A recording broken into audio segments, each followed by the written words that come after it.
بسم اللہ الرحمن الرحیم الم تر کیف فعل ربک باصحاب الفیل الم یجعل کیدہم فی تضلیل وارسل علیہم طیرا ابابیل ترمیہم بحجارۃ من سجیل فجعلہم کعصف ماکول۔ سورۃ الفیل مکی دور میں نازل ہونے والی سورہ مبارکہ ہے۔ تلاوت کی ترتیب میں اس کا نمبر 105، نزول کے لحاظ سے اس کو 19 نمبر پر قرار دیا جاتا ہے۔ مکی دور کے ابتدائی سالوں میں نازل ہونے والی سورہ مبارکہ ہے۔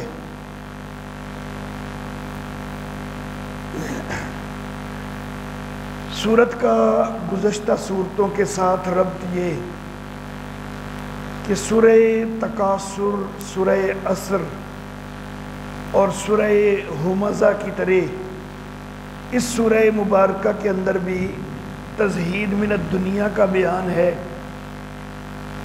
اور دنیا پرستوں کے لیے تخویف دنیاوی کا ایک نمونہ ہے۔ الم تر کیف فعل ربک باصحاب الفیل، کیا تو نے دیکھا نہیں کہ کس طرح کیا تیرے رب نے ہاتھی والوں سے۔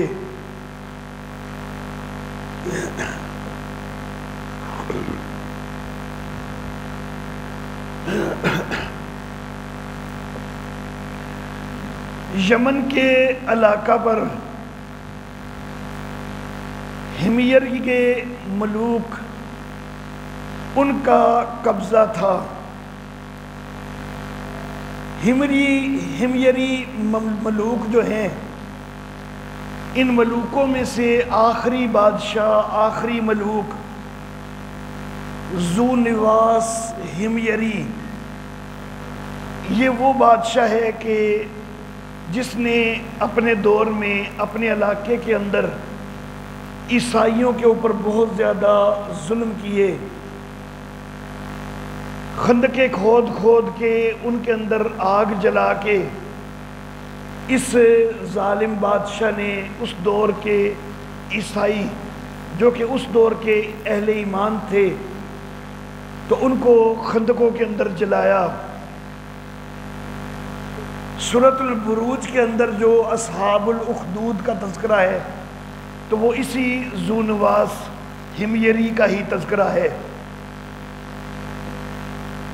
ایک بندہ دوست ذو سالبان، یہ کسی طرح اس کے مظالم سے بچ کے نکلنے میں کامیاب ہوا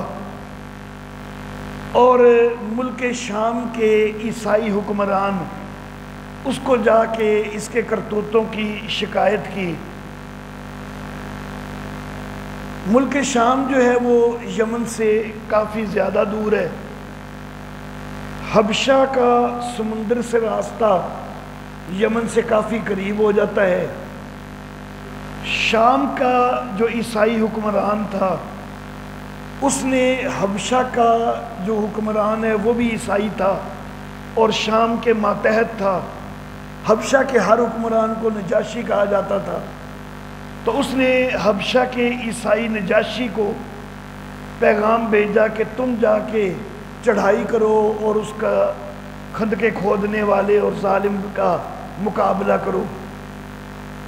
تو حبشہ کے نجاشی نے ابرہہ اور اریات ان دو بندوں کو فوج کا کمانڈر بنا کے تو حملہ کیا یمن کے اوپر۔ یہ ابرہہ اور اریات کی جو ہے وہ سرکردگی میں فوج بھیجی۔ 525 عیسوی یہ تقریباً وہ دور ہے کہ جب نبی اکرم صلی اللہ علیہ وسلم ہجرت کر کے مدینہ تشریف لے گئے ہیں نئے نئے، غزوہ بدر کا دور۔ تو اس دور میں یہ ابرہہ اور اریات انہوں نے حملہ کر کے ذو نواس کا کام تمام کر دیا اور حبشہ کے اوپر جو ہے یہ یمن کے اوپر حبشہ والوں کا قبضہ ہو گیا۔ کچھ عرصہ بعد ابرہہ اور اریات کی آپس کے اندر چپکلش ہو گئی، آپس میں جنگ چھڑ گئی، جس کے اندر اریات مارا گیا۔ اب یہ ابرہہ جو ہے، جس کا پورا نام ابو یکسوم ابرہۃ الاشرم بن سبا، تو یہ جو ہے یہ تنہا حکمران بن گیا حبشہ کے علاقے کا۔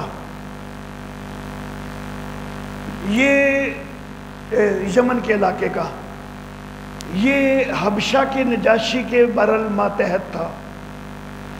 نجاشی حبشہ چونکہ عیسائی تھا، اور عیسائی بھی ظاہر عبادت خانے تو تعمیر کرتے ہی ہیں، اس نے ابرہہ نے صنعاء کے مقام پر ایک بہت بڑا عبادت خانہ تعمیر کیا۔ اتنا بلند وہ عبادت خانہ بنایا گیا کہ کہتے ہیں کہ سر اٹھا کے اس کو جب دیکھا جاتا تھا تو سر کی ٹوپی پیچھے گر جاتی تھی، اتنا اونچا بنایا گیا تھا۔ اس لیے اس کو کلیس کہا جانے لگ گیا کہ کلیس جو ہے یہ کہ ٹوپیاں گرا دینے والا۔ تو بہرحال بہت بلند اس نے جو ہے یہ بنایا، اس کے اندر سونے چاندی کے کام بھی کروائے، جواہرات سے بھی اس کو مرصع کروایا۔ یہ اس نے جو ہے وہ حبشہ کے عیسائی نجاشی کو خوش کرنے کے لیے یہ سارا اقدام کیا، اور پھر اس نے اعلان عام کروایا کہ لوگ عبادت کے لیے یہ میں نے بہت بڑا معبد بنا دیا ہے، یہاں پر جو ہے آ کر عبادت کیا کریں۔ عرب کے لوگ ان کا رجحان اگرچہ مشرکانہ عقائد تھے یا جو بھی تھا، بہرحال وہ حضرت ابراہیم علیہ الصلاۃ و تسلیمات کے دور سے وہ آہستہ آہستہ بڑھتے بڑھتے رجحان پورے عرب کا رجحان بن چکا ہوا تھا خانہ کعبہ کے اندر آ کر عبادت کرنے کا۔ جس وقت اس نے منادی شروع کروائی تو عرب کے بہت سارے قبائل اور خاص طور پر قریش، ان کو اس کے اوپر غصہ آیا کہ ہمارے معبد کے مقابلہ میں اس نے معبد بنا لیا ہے۔ ایک روایت کے مطابق ایک قریشی جوان نے اس معبد کے اندر جا کے رات کو غلاظت بکھیر دی، اور دوسری روایت کے مطابق کچھ جوانوں نے آگ لگا دی اس معبد کو۔ اس کے اوپر یہ ابرہہ جو ہے یہ غصے میں آ گیا۔ اس کو تحقیق سے پتہ چل گیا کہ یہ جو ہے عرب قبائل کا کام ہے کہ جو خانہ کعبہ کے مقابلہ میں میرے معبد کو برداشت نہیں کر رہے۔ اس نے پھر فیصلہ کیا کہ میں پھر معاذ اللہ ثم معاذ اللہ کعبہ کو ہی گرا دیتا ہوں۔ تو یہ ایک بڑا لشکر لے کے آیا خانہ کعبہ کو گرانے کے لیے۔ اللہ اللہ، 60,000 کا لشکر تھا اس کا، جس کے اندر ایک روایت کے مطابق 9 اور دوسری روایت کے مطابق 13 ہاتھی بھی تھے، جن میں سے جو سب سے مضبوط اور بڑا ہاتھی تھا اس کو محمود کہتے تھے۔ یہ بہرحال لشکر لے کے نکلا۔ یمن کے اندر ہی کچھ عرب قبائل بھی موجود تھے۔ ان عرب قبائل نے ذو نفر نام کے ایک بندے کی قیادت میں اس کا مقابلہ کیا، لیکن ظاہر بات ہے کہ 60,000 کے لشکر کا مقابلہ کرنا یہ ان کے بس کی بات نہیں تھی، ان کو شکست ہو گئی۔ ذو نفر جو ہے وہ قیدی بن گیا۔ قبیلہ بنو خصم نے بھی نفیل بن حبیب خصمی کی قیادت میں اس کا مقابلہ کیا، لیکن ایک قبیلہ جو ہے وہ کیسے اتنے بڑے لشکر کی راہ روک سکتا تھا، ان کو بھی شکست ہو گئی۔ نفیل بن حبیب خصمی یہ بھی گرفتار ہو گیا، قیدی ہو گیا۔ آگے چلتے آئے، طائف کے قریب جب یہ پہنچے تو طائف والوں نے خیال کیا کہ طائف کے اندر ایک مرکزی معبد تھا لات کے بت کا. تو طائف والوں نے خیال کیا کہ یہ کعبہ کو گرانے جا رہا ہے تو ہمارے معبد کو بھی نہ گرا دے. تو انہوں نے بدبختوں نے کعبہ کی تو اہمیت کوئی نہ سمجھی, اپنے معبد کی اہمیت کو سمجھتے ہوئے خیال کرتے ہوئے کہ لات کے معبد کو بھی یہ گرا نہ دے, تو انہوں نے اس کو صلح کا پیغام بھیج دیا اور کہا کہ ہم تمہارے ساتھ یہ تعاون کرنے کے لیے تیار ہیں کہ ہم راستہ بتانے کے لیے تجھے ایک بندہ ساتھ دے دیتے ہیں تاکہ تو آسانی سے جو ہے وہ کعبہ پر پہنچ جائے. تو انہوں نے ابو رغال نام کا ایک بندہ اس کو ساتھ کر دیا. مخمس کے مقام پہ پہنچ کے یہ ابو رغال مر گیا اور اتفاقاً اسی جگہ پر مکہ والوں کے اونٹ چر رہے تھے. اس نے ان اونٹوں کو پکڑ لیا ابرہہ نے. ان کے اندر نبی اکرم صلی اللہ علیہ وسلم کے دادا عبد المطلب کے بھی 200 اونٹ تھے. اب یہ اونٹ جب اس نے پکڑ لیے, اونٹ پکڑنے کے بعد اس نے ہناتا ہمیری نام کے ایک بندے کو مکہ بھیجا کہ مکہ جا کے تو مکہ والوں کو جا کے بتاؤ کہ میرا ارادہ صرف تمہارے کعبے کو گرانے کا ہے, اگر تم کوئی جو ہے رکاوٹ نہیں کھڑی کرو گے تو میں تمہیں کچھ نہیں کہوں گا, بس کعبہ گرا کے واپس چلا جاؤں گا. اگر تم رکاوٹ کھڑی کرو گے میں تم سب کو ہلاک کروں گا. اب مکہ والوں کو بھی اطلاع تو بہت پہلے ہی مل چکی ہوئی تھی کہ 60,000 کا لشکر یہ چڑھائی کر رہا ہے, اور مکہ والوں کے اندر اتنی ہمت ہے کوئی نہیں تھی کہ اتنے بڑے لشکر کا مقابلہ کریں. ہناتا ہمری جو ہے مکہ میں آیا تو پتہ کیا کہ کون سردار ہے یہاں پر, میں نے اس سے بات کرنی ہے. لوگوں نے عبد المطلب کا بتلایا, یہ عبد المطلب سے ملا تو عبد المطلب کہنے لگا کہ ہمارے اندر تو ہمت کوئی نہیں ہے مقابلہ کرنے کی, یہ گھر اللہ کا ہے, اللہ اس کی خود ہی حفاظت کرے گا. ہناتا ہمیری نے کہا کہ یہ تو بڑی اچھی بات ہے کہ اگر تم مقابلہ نہیں کرنا چاہتے تو یہ پھر بات آ کہ تم ابرہہ کو خود ہی بتا دو.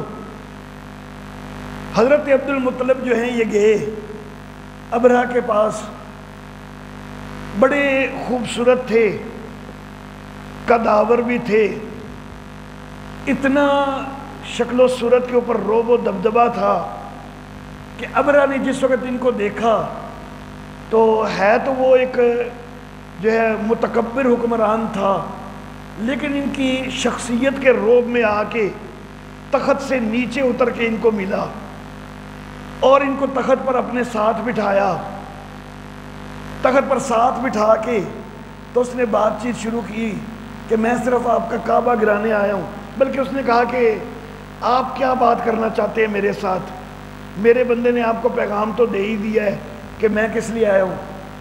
تو انہوں نے کہا کہ میں اپنے 200 اونٹوں کا مطالبہ لے کے آیا ہوں, میرے 200 اونٹ تم نے پکڑے ہوئے ہیں وہ مجھے دے دو.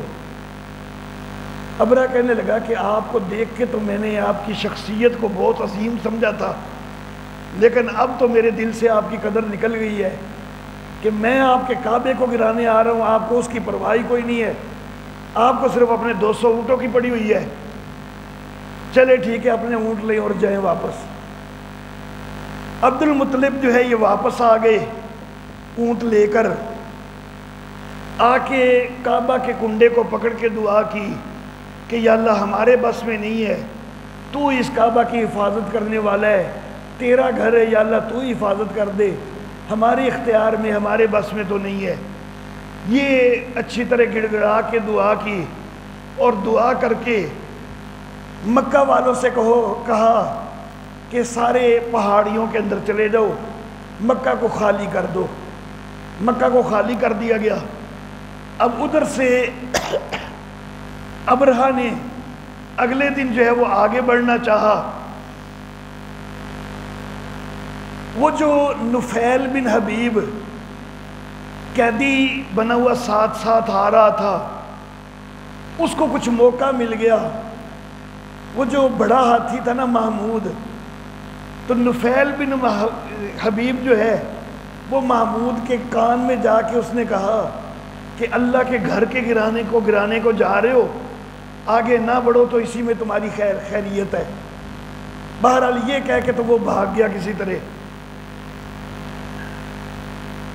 ان لوگوں نے ہاتھیوں کو اٹھایا کہ اب آگے چلیں، تو نفیل، وہ جو محمود ہاتھی ہے جس کے کان میں نفیل نے کہا تھا کہ آگے نہ جانا، اس نے ایک قدم بھی آگے بڑھانے سے انکار کر دیا۔ بڑے اس کو آنکس مارے، بڑا کچھ کیا کہ یہ آگے بڑھے، تو وہ آگے بڑھ ہی نہیں رہا۔ باقی تینوں سمتوں میں سے جس طرف بھی اس کا رخ کرتے وہ چلنے لگ جاتا، لیکن کعبہ کی طرف رخ کرتے تو وہ چلتا ہی نہیں تھا۔ تنگ آ کے انہوں نے ایک اور ہاتھی کو اٹھایا۔ وہ ہاتھی کعبہ کی طرف تھوڑا سا بڑا ہے، لیکن اتنی دیر میں بحیرہ احمر کی طرف سے پرندے آ گئے۔ ابابیل کا جو لفظ ہے، اس سے یہ ہمارے علاقے کے اندر جو ایک چڑیا پائی جاتی ہے جس کو ابابیل کہتے ہیں، یہ مراد نہیں ہے۔ یہ پرندے بس اسی وقت جو ہے اللہ رب العزت نے بھیجے ہیں، نہ اس سے پہلے کبھی یہ نظر آئے ہیں، نہ اس کے بعد یہ کبھی نظر آئے ہیں۔ ہر پرندے کے دو دو پنجوں میں کنکر تھے اور ایک ایک چونچ میں کنکر تھا، تین تین کنکر جو ہے وہ ہر پرندے میں کے پاس تھے۔ تو ان پرندوں نے کنکروں کی بارش شروع کر دی۔ جو ہاتھی آگے بڑھا تھا اس ایک ہاتھی کو کنکر لگا ہے، لیکن وہ پھر پلٹ کے بھاگا ہے۔ اس کے بھاگنے سے باقی ہاتھی بھی پلٹ کے بھاگے ہیں، کسی ہاتھی کو جو ہے وہ کنکر نہیں لگا، مزید کسی ہاتھی کو وہ کنکر نہیں لگا۔ ہاتھی جو ہے وہ بھاگ گئے، اور بھاگتے ہوئے کئی ان کے اپنے افراد ہاتھیوں کے قدموں کے اندر بھی روندے گئے۔ اوپر سے ہر بندے کو ایک ایک کنکر جو ہے اللہ رب العزت نے اس انداز میں جو ہے یہ بارش کروائی کہ ہر بندے کو ایک ایک کنکر جو ہے وہ لگا، اور اس کنکر کے اندر ایسی کوئی زہریلی تاثیر تھی کہ جو ہی وہ کنکر لگتا تو وہ کنکر جلد کے اندر گھس جاتا، اور جلد جو ہے وہ فوراً گلنا سڑنا شروع ہو جاتی، جسم کے ٹکڑے جو ہے وہ گل کے گرنے شروع ہو جاتے۔ سارے کے سارے ہلاک ہوئے، صرف دو بندے جو ہے اللہ نے عبرت کے طور پر بچا لیے سے یہ مراد نہیں کہ ان کے اوپر عذاب نہیں آیا، عذاب ان کے اوپر بھی آیا، موت نہیں آئی۔ اندھے ہو گئے، اپاہج ہو گئے، اور اس حالت میں پھر وہ ایک طویل عرصہ تک صفا اور مروہ کے قریب بھیک مانگتے رہتے تھے، اور یہ عبرت کا ایک نشان بنے ہوئے تھے۔ ابرہہ جو ہے جس وقت اس کو پتھر لگا وہ مڑ کے واپس بھاگا، اور راستے میں اس کے لوتھڑے گرتے جا رہے تھے، اور اس حالت میں ایک روایت کے مطابق خصم کے مقام تک اور دوسری روایت کے مطابق صنعاء کے مقام تک پہنچ کے تو وہ بھی جو ہے وہ غارت ہو گیا، وہ بھی ہلاک ہو گیا۔ الم تر کیف فعل ربک باصحاب الفیل، کیا تو نے دیکھا نہیں کہ کس طرح کیا تیرے رب نے ہاتھی والوں سے؟ کیا ان کا دور رائے گاہ نہیں کر دیا، اور ان کے اوپر پرندے بھیجے جھنڈ کے جھنڈ۔ یہ ابابیل سے مراد پرندہ چڑیا ابابیل نہیں ہے، بلکہ جماعتیں پرندوں کی۔ ترمیہم، جو کہ پھینکتے تھے ان کو پتھر کنکر کے، پس کر دیا ان کو کھایا ہوا بھس۔